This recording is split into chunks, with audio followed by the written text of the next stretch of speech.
Isang kasambahay, nasira ang buhay dahil sa malupit na mga amo, pero makakabangon at aasenso. Paano kaya mangyayari yun?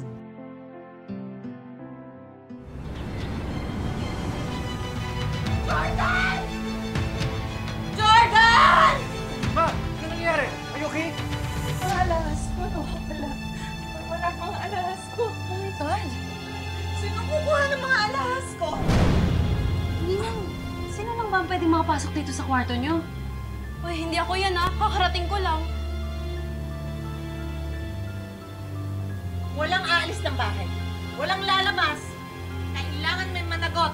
Lahat ng gamit niyo, titignan ko. Kundi lahat kayo suspect. Jordan, bantayan mo yan. Ma! Ma!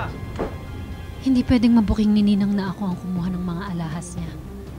Kailangan makaisip ako ng paraan. Kailangan iba ang mapagbintangan. Dapat dun sa katulong na lang na si Jasmine. Ang bait-baitang katulong dito sa mansyon. Huwag ko nang bahala. Laura, maupo ka na. Ako na bahala dito. Huwag ka masyadong nagkikikilos. Kaya ko to. Alam mo, kaya ko na rin. Wala na mag-aalala sa akin, ha? Oh, ito, inumin mo. Pinakulo ang luya para makaiwas din sa trangkaso mo. Ay, thank you naman, Has. Alam mo, maganda ka na, mabait pa, at maabilidad pa. The best ka talaga. Hindi na magpahinga Hoy! ka na. Hoy! Ikaw! Saan mo nilagay yung mga alahas ko, ha? Saan mo nilagay? Ikaw lang ang pwedeng kumuha nun kasi ikaw lang nakakapasok sa kwarto ko! Ma'am, wala po akong kinukuha sa kwarto ninyo! Wala po akong kinukuha! Aray! Aray! Ilabas mo na sabi! Ma'am, maniwala po kayo! Ma! Please, let her go. Nakakahiya itong ginagawa mo. Ano ka ba? Wala tayong karapatang magbintang hanggat wala tayong pruweba, okay? Kaya please stop it. Bakit ako mahiya? Dapat hindi ka mahiya sa magnanakaw na to! Jordan, tama si Ninang ha. Bakit mo ba kinakampihan tong katulong na to na magnanakaw? Ma'am Sandy, hindi po ako magnanakaw. Wala po ako kinukuha. Eh, Walang galang lang po, ma'am. Pero tama po yung anak ninyo. Di ka kasali dito kaya wala kang karapatang magsalita. Hoy! Bumalik ka rito! Magnanakaw! Ay, Molly! Tumawag ka ng guard! At i-report ang kamo sa barangay! Ito, ha? Ma! Ma, stop this! Ma'am, wala po talaga! Maniwala po! Maniwala ka talaga? Ha? Maniwala po kayo! Akala ko mabait ka. Wala kang utang na loob. Pinapasok ka dito sa bahay ko dahil akala ko mabait ka. Ginamit mo pa yung nanay mo na may sakit. Ma'am, maniwala po kayo sa akin. Wala po talaga akong kinukuha. Ninang, doon niya talaga ginamit yung ninakaw niya. Hindi ko po magagawa yun. Hindi ko kayo magnakaw. Adi, ang dami po. Sinasabi, dami ang sinasabi, ninakaw niya talaga yun. Sabi! Hoy, Sabi! Bitawan mo siya, pwede ba? Tumigil ka lang, hindi ka nakakatulog, ma. Ma, please lang. May ibang paraan para malaman natin yung nakaw. Ano ba problema mo, ha? Bakit ba ang lambot-lambot mo sa katulong na to? Ano bang pinakain ito sa'yo? Ibalik mo na kasi yung ninakaw. Wala nga po ko kayo. Ibalik mo na!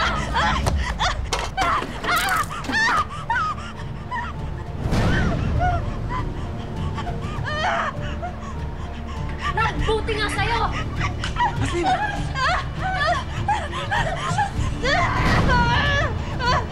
Sabi! Tumawag ka ng ambulansya! Ambulansya!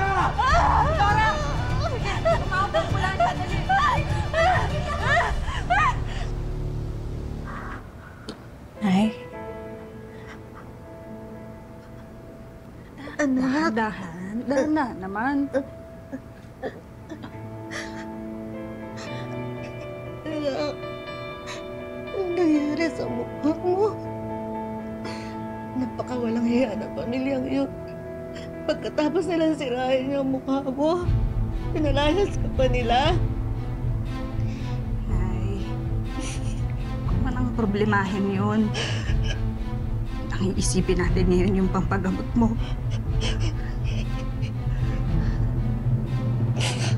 Huwag mo na akong alalahanin na. Hindi na rin naman ako magtatagal. Basta tandaan mo, mahal na mahal kita. Ay, huwag ka naman magsalita ng ganyan. Mahal na mahal kita, Nay.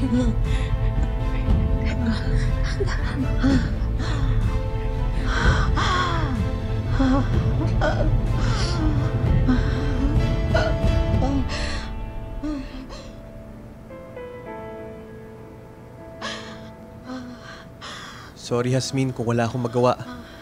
Pero pinapangako ko rin tutulungan kitang patunayan na wala kang kasalanan.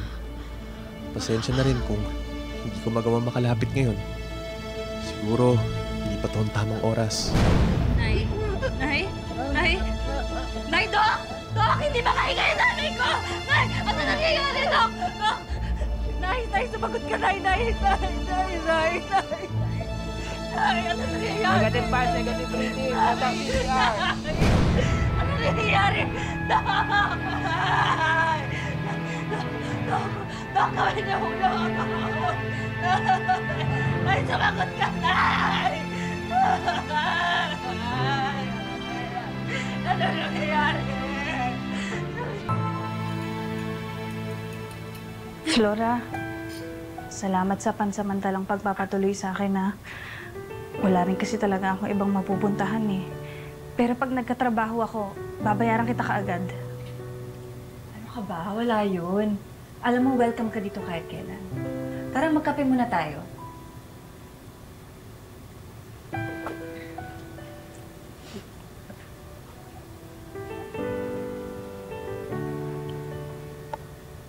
Sayang, no? Walang kahit anong halamang gamot ang pwede ko ilagay sa mukha ko. Mamangiti ka na muna. Huwag mo muna isipin yun.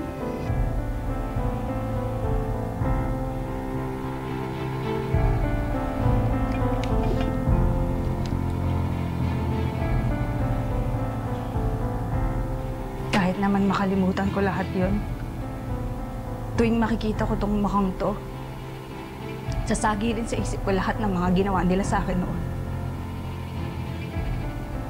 Alam mo, pag nagkapera ako,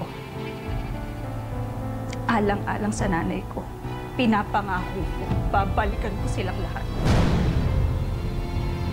Dahil sa kanila nawala sa akin yung lahat. Tama si nanay. Sinira nila ang buhay ko. Kaya dapat lang silang magbayad. Ang utang ay utang. At sisingilin ko sila sa takdang panahon.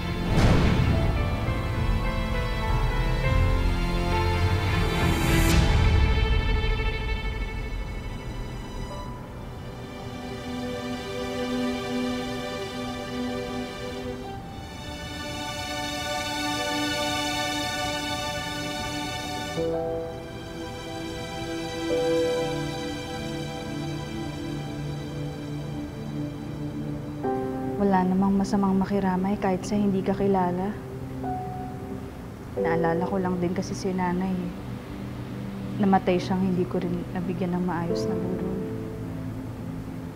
Pero sana pareho kayong masaya na ngayon.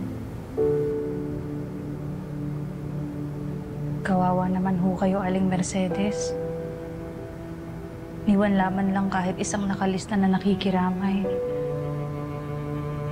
Pero di bali, andito naman ho ako. Pagdadasal ko po kayo.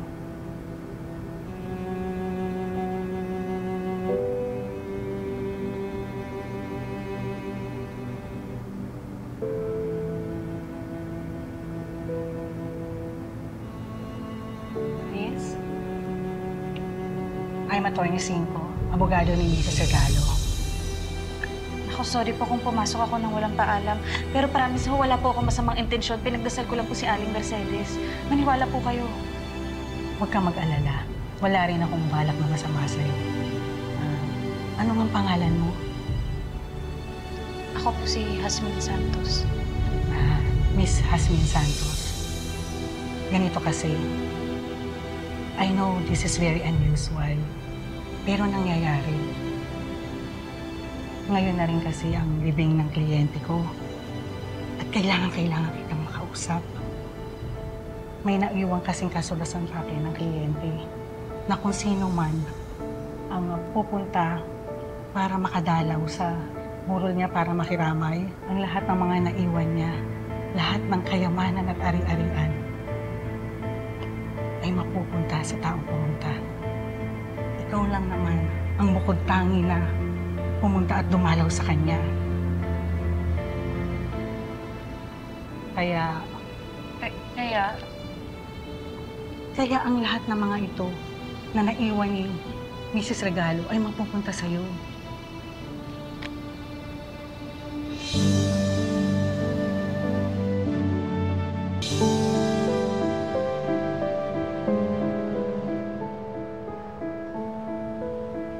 Ang dami nang nawala sa akin. Ang dami na rin nagbago. So, ano plano mo? Mayaman ka na.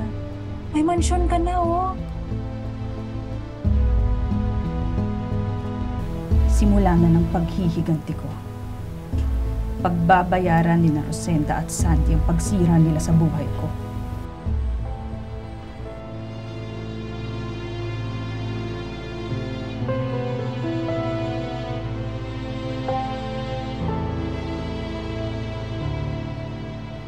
Ngayon may mukha na akong ihaharap sa kanila.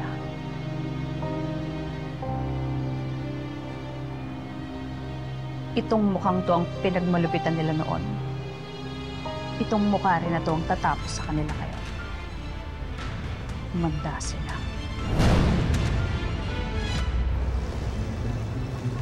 Sige, checking ko muna yung benta ng chichar. Sige, ma. Walang nandito ka. Di pa sira ang gabi ko. Bakit ka-date mo kaya ako mamaya? Pwede ba, Sandy? Ano ba? Ayos ka nga. Pwede ba kinakapatid lang kita? Kaya tantanan mo na yan. Ito naman, no? Napaka-OA naman ito. Ano ba bang hinahanap mo ha? Ano ko? Ang ganda-ganda ko. Ano bang gusto mo ha? Yung jeep na magnanakaw nakatulong na si Haslin? Sandy, walang ebidensya na siya ang nagnakaw ng mga alahas ni Mami. Okay? Tsaka kahit kailan, hindi natin napatunayan na siya talaga magnanakaw. Hindi naman niya inamin eh. Siyempre malamang mabenta niya na yun. Kaya nga. Tsaka tingnan mo, ilang buwan nang nawawala si Haslin. Malamang nasa ibang bansa na yun, ginamit yung pera na pinangbenta niya dun sa mga alahas ni Ninang.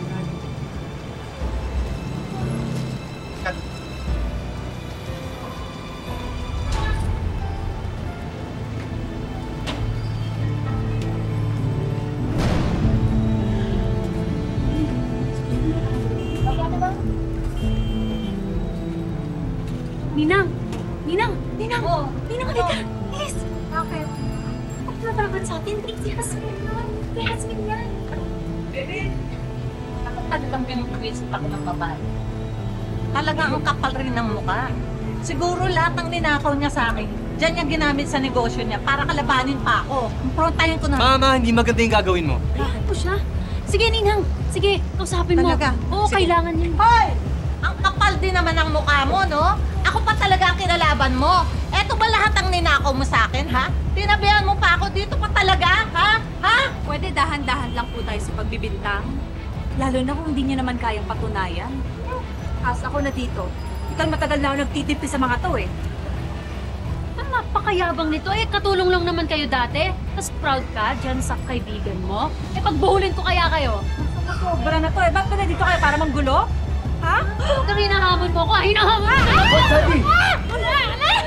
Ay! Ibalik mo sa akin yung ninakaw mo! Sands! Ikaw, Ma! namiya ka rin eh, no? Pwede wag Sa akin yung ninakaw mo! Akin na yan! Stop! Ma! Stop it! Ano ba? Pwede ba? Listen to me! Ang dami ng pinagdaan ni Has, tapos ngayon pinagpipintangan niyo pa rin, tsaka ito makakanta sa buhay? Pwede ba mahiya kayo sa mga sarili ninyo? Wala ngang ebidensya na siya yung nagnakaw. Please, let's drop this conversation at nakakahiya na sa lahat ng tao dito. Pwede ba? Has. Lord God, ano ka ba? Kinakapihan mo ba yan? Ma, for once, please, listen to me. Okay? Please, go. Sige na, Has. Go, go, go, go. I can't believe kinampihan mo yung babae yun!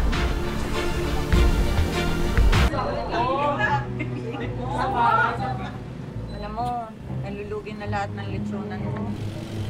Bawat branch, nagtatayo yan si Yasmin doon sa branch natin. Talagang parang sinasadya niya eh. Parang talagang nananadya siyang sabutahin yung negosyo natin eh. Yung pamilya niya, sinisira niya. Tingnan mo si Jordan.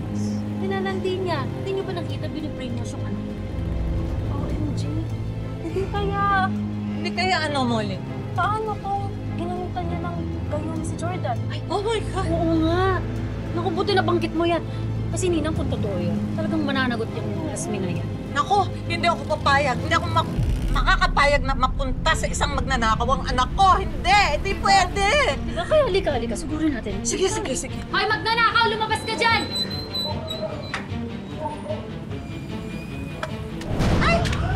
Bastos ka. Bayad ko yan sa mga sinasabi niyong ninakaw ko na hindi niyo naman napatunayan. O kaya pwede rin, sige, abuloy ko na lang para sa business niyo na namamatay na, nilalakaw na. Hindi ka na nakontento na nakawang kami. Pati anak ko gusto pang nakawin sa akin. Ayot ka talaga, no? Ano po yan? Tulungan mo ako. Hindi ko kayo ninanakawan at wala akong kasalanan sa inyo. Ang totoo niyan, kayo ang nagnakaw sa akin. Kasalanan ko ba kung swertehin ako at yumaman ako, magkaroon ako ng maraming pera, makaganti ako sa inyo?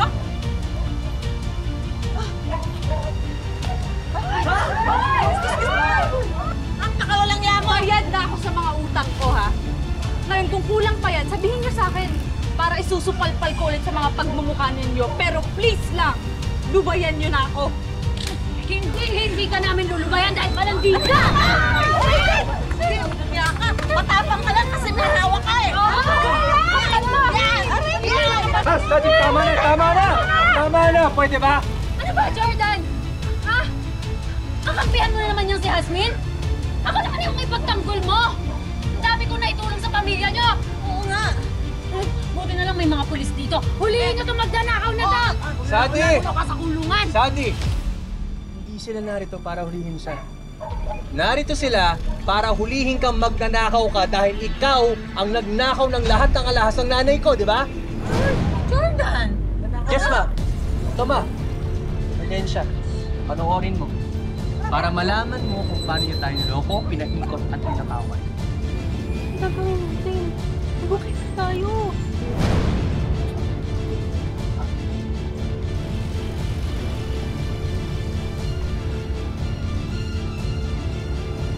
Grabe ka rin talaga, no?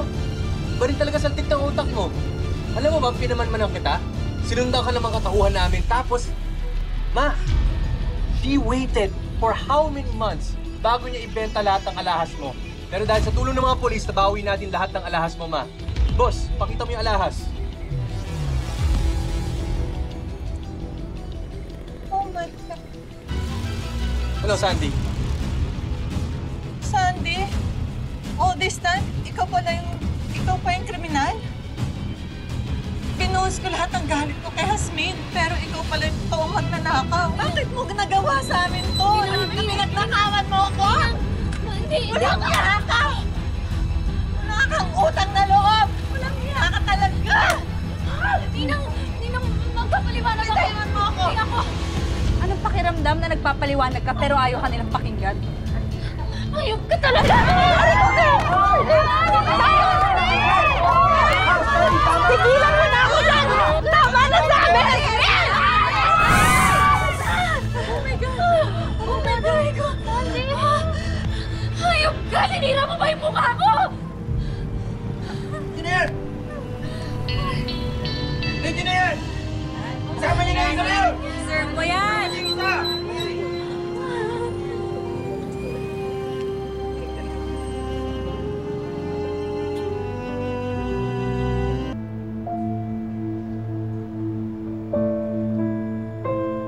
Ano pong ginagawa niyo dito? Gusto ko sana humingi ng tawad. Kung sino-sinong pinagbintangan ko. Nasa loob lang pala ng bakura ko yung magnanakaw. I'm sorry, pinagbintangan kita. I'm sorry, kasi ako yung buhay mo. Nangyari na ho ang dapat mangyari. Ang importante ho ngayon, lumabas na yung totoo. Hindi po madali magpatawad, pero hindi rin naman po ako ganun katigas.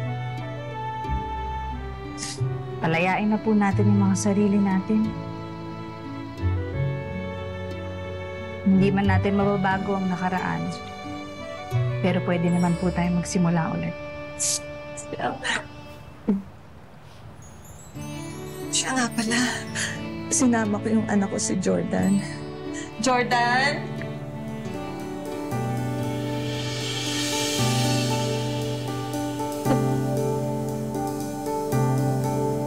Sige.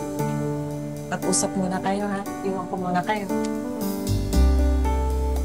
Salamat ulit.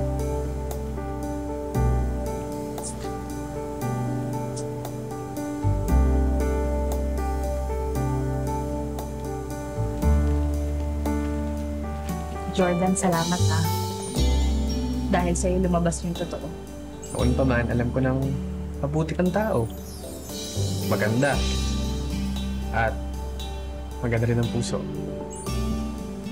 Jordan. So, ngayon na wala tayong problema, pwede na ba kitang ligawan? Nung gabing pinagtanggol mo ako sa kanilang lahat, kuha mo na ang puso ko, Jordan.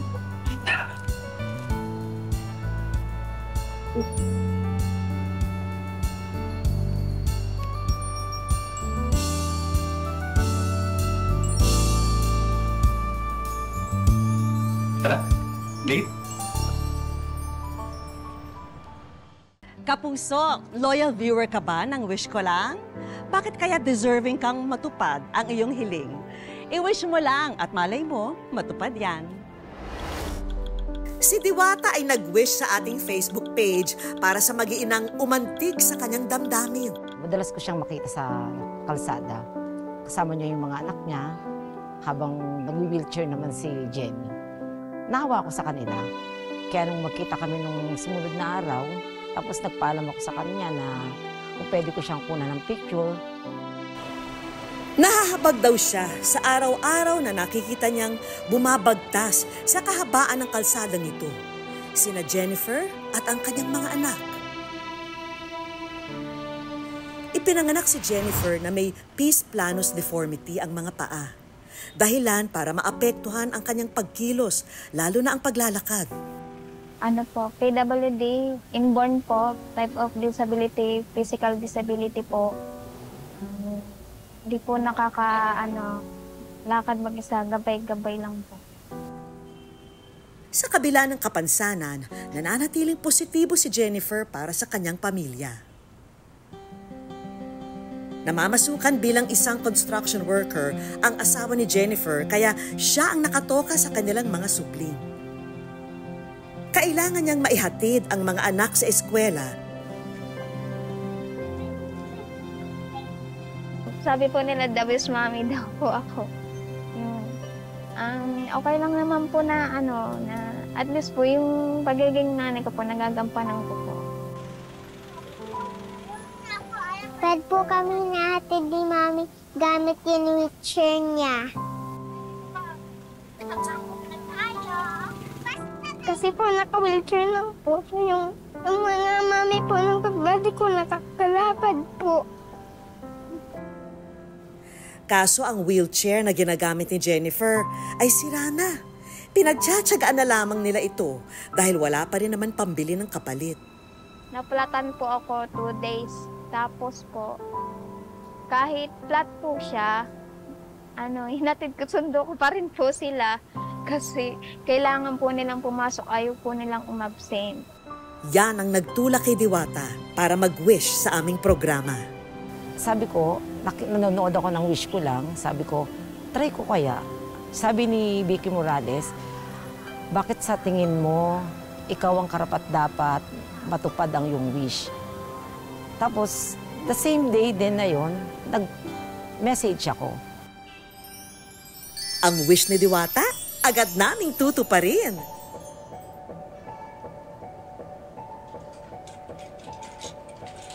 Hi, Jennifer! Hello! Na alam ko, pagdating sa school, iniiwan mo na sa kanila, tapos ikaw naman ang nag-wheelchair pabalik ng bahay. Bakit mo ginagawa ito? Para po sa kanila po. Kasi bilang nanay, tungkulin ko pong alagaan at hargain po sila. Kitang-kita ang tuwa sa mga mukha ng mag-ina nang masubukan ang bago nilang wheelchair. Happy po ako na may bago po siyang wheelchair. Pero hindi pa riyan natatapos ang aming sorpresa. May dagdag na regalo pa kaming handog para sa mag-iina.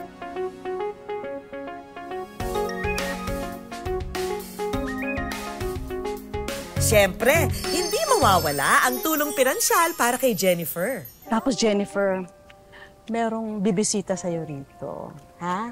Alam mo ba kung bakit meron tayong wheelchair? Dahil si Diwata ang nag-wish para sa'yo. Nawa ako, hindi ko naman sila kayang tulungan ng manggagaling sa akin. Sabi ko sa kanila, hahanap ako ng way para matulungan ko sila. Masaya lang po. Kasi, yun nga po, merong taong nagmamalasakit po sa amin. Maraming salamat po sa wish niyo po para po sa amin. Mga kapuso, lagi po nating tatandaan, hanggang hindi tayo napapagod, humiling at maniwala, hindi tayo mapapagod lumaban sa buhay. Ako po si Vicky Morales at ito po ang Wish Ko Lang.